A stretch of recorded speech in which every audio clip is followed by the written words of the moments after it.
రాష్ట్రాన్ని ముందు ఒక గాడిలో పెట్టడం, పార్టీ ప్రయోజనాలను దాటి వ్యక్తి ప్రయోజనాలను దాటి రాష్ట్ర ప్రయోజనాలను దృష్టిలో పెట్టుకొని 2014 నుంచి మనం నలుగుతా ఉన్నాం.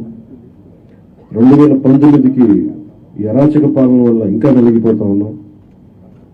ఇలాంటి సమయంలో మేము చాలా నిర్మాణాత్మకంగా, చాలా బాధ్యతతోటి అన్నీ ఆలోచించి, చాలా మంది పెద్దలు 40 స్థానాలు కావాలి, 70 స్థానాలు కావాలంటే ఒకటే చెప్పాను అందరికీ, 2019లో కనీసం నాకు ఒక 10 స్థానాలు ఉందంటే ఈరోజు ఎక్కువ స్థానాలు తీసుకొని ఒక మంచి చక్కటి అవకాశం ఉండేది.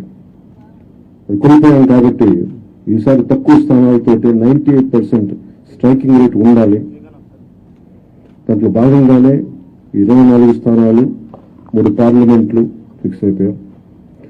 అలాగే 24 స్థానాలు కనిపిస్తున్నాయి, కానీ జనసేనకి మనం చూడాల్సింది 3 పార్లమెంట్లో ఇంకొక అదనంగా ఇంకొక 18 నుంచి 20 దాకా స్థానాలు అధికంగా యాడ్ అవుతాయి.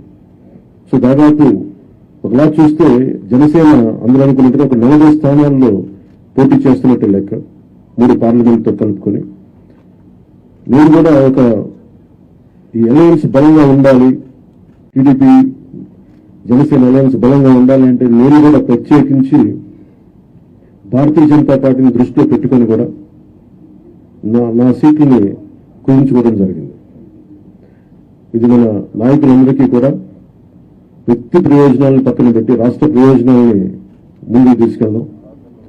ఓటు క్యాన్సర్ అయిన రోజున ఎవరైతే త్యాగాలు చేశారో, ఎవరైతే కష్టపడి పనిచేశారో ప్రతి ఒక్కరికి పేరు పేరున ఈ సభావేదిక మీదుగా నేను తెలియజేసుకుంటా ఉన్నాను.